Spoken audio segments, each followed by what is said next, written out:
Marwar bulletin देखने वाले सभी दर्शकों को चंद्रमोहन कल्ला का नमस्कार, राम राम ने खमा गणिसा।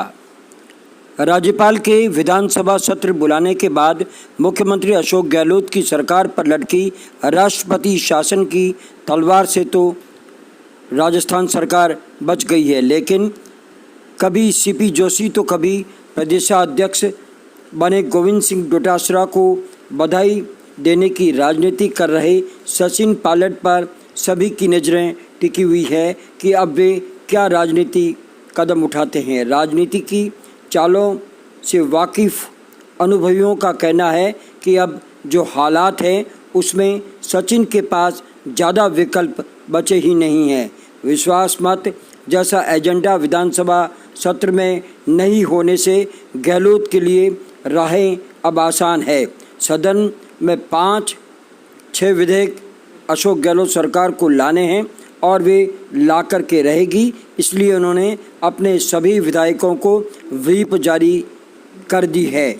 उनमें 19 बागी विधायकों को भी व्हिप जारी की जाएगी। उनकी उपस्थिति अब अनिवार्य रूप से हो जाएगी। वह अगर व्हिप का उल्लंघन करते हैं तो सदस्यता जाने का खतरा, व विरोध नहीं करते हैं तो सरकार विधेयक पारित करवा लेगी। सत्र स्थगित होगा व सरकार 6 माह तक आगे सत्र नहीं बुलाएगी।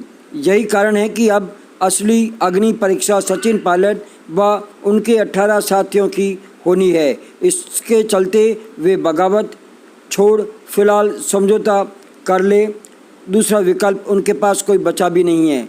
दूसरे विकल्प की ओर अगर सोचे भी तो सचिन अपनी व अपने सभी विधायकों की विधायकी दाव पर लगाएंगे।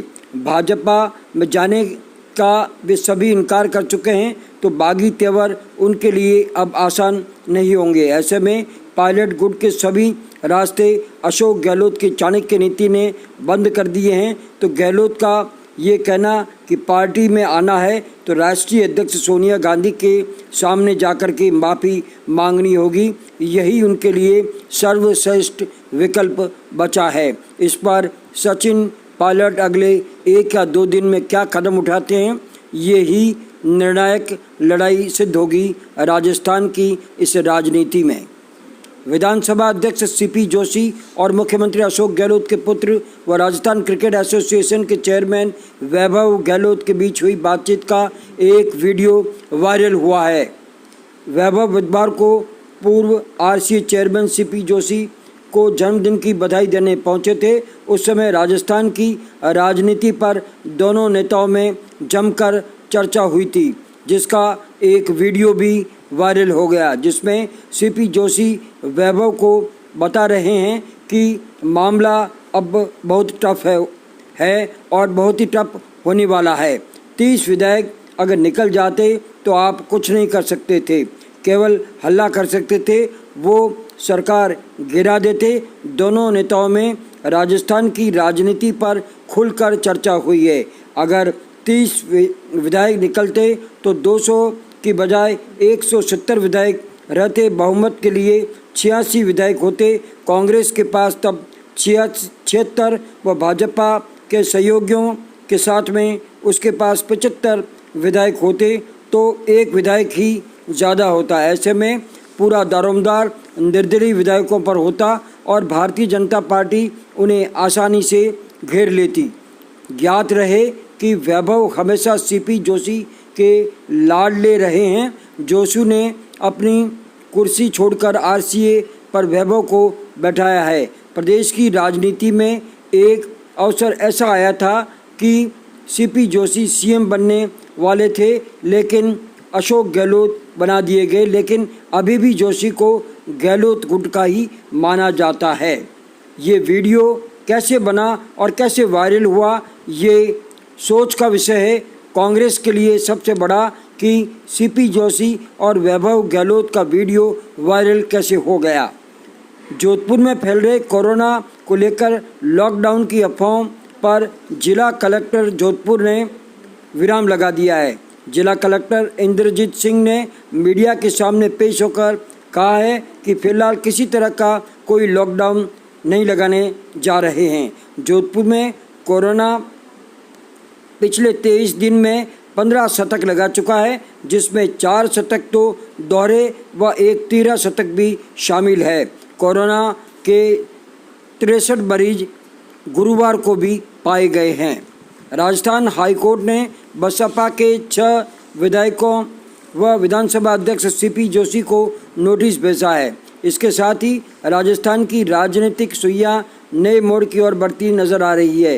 राजस्थान बसपा के अध्यक्ष भगवान सिंह बाबा ने कहा है कि पार्टी के साथ विश्वासघात करने वाले 6 विधायकों के साथ कांग्रेस को भी सबक सिखाने का असली समय आ गया है। भाजपा विधायक मदन दिलावर ने याचिका दूसरी बार दायर की थी, जिसे हाईकोर्ट ने स्वीकार करते हुए 6 विधायकों व विधानसभा अध्यक्ष सीपी जोशी को नोटिस भेजे हैं, जिसका इन सभी को 11 अगस्त तक जवाब देना है। दूसरी ओर 19 बागी विधायकों को भेजे नोटिस के मामले में विधानसभा अध्यक्ष सीपी जोशी ने हाईकोर्ट की यथास्थिति बनाए रखने के फैसले के विरुद्ध सर्वोच्च न्यायालय के दरवाजे खटखटा दिए हैं।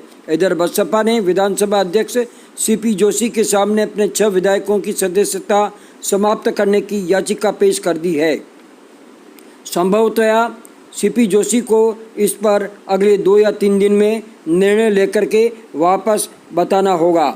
सीपी जोशी को याचिका देने के बाद में बसपा के प्रदेशाध्यक्ष भगवान सिंह बाबा ने मीडिया को बताया है कि इन विधायकों के खिलाफ संगठन स्तर पर भी अभियान चलाया जाएगा। विधायकों का यह कहना है कि वे क्षेत्र के विकास के लिए कांग्रेस में शामिल हुए, ये गलत है। हमारा सवाल ये है कि हमने 200 सीटों पर चुनाव लड़ा ही नहीं था तो सरकार कैसे बना लेते। उस समय हमारा सवाल ये है कि जब चुनाव लड़ा जा रहा था तो उनकी क्या हैसियत थी और इसी हैसियत के अनुसार उन्होंने आखिर बसपा के टिकट पर चुनाव लड़ करके जीत दर्ज की और अब कांग्रेस में क्यों शामिल हो गए।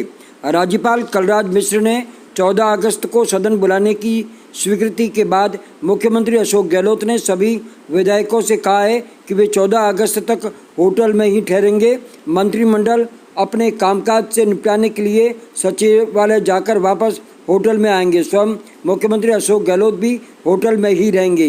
राजस्थान के सियासी उठक-पटक के बीच में गहलोत का ध्यान अब पूरी तरह से बाड़ेबंदी पर रह गया है। फेयरमेंट होटल में गुरुवार को गहलोत ने कांग्रेस विधायक दल की बैठक भी ली। उधर भाजपा ने विधानसभा सत्र को लेकर सभी विधायकों को तैयार रहने को कहा है।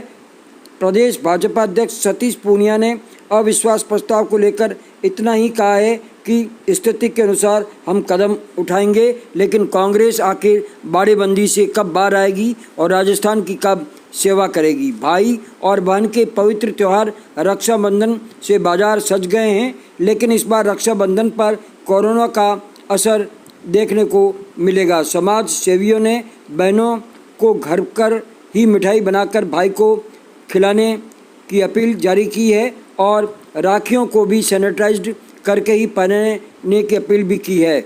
उमेश पुष्करना ने मारवाड़ बुलेटिन के माध्यम से अपील की है कि रक्षाबंधन पर बाजार से मिठाइयाँ लेने से परहेज करें और प्राचीन समय के रीति रिवाजों के अनुसार ही रक्षाबंधन मनाएं। इस मौके को देखते हुए राज्य की चिकित्सा मंत्री रघु शर्मा ने भी आमजन को रक्षाबंधन पर सोशल डिस्टेंसिंग रखने की अपील की है। कोरोना को देखते हुए इस बार 15 अगस्त को संभागीय आयुक्त जोधपुर के यहाँ होने वाला एट होम कार्यक्रम कोरोना संक्रमण की जद में आने के संदेह को देखते हुए स्थगित कर दिया गया है। इसके साथ ही हमारा आज का ये समाचार बुलेटिन यहीं समाप्त होता है। अगले समाचार बुलेटिन के साथ फिर हाजिर होंगे, तब तक के लिए हमें आज्ञा दीजिए। जय हिंद।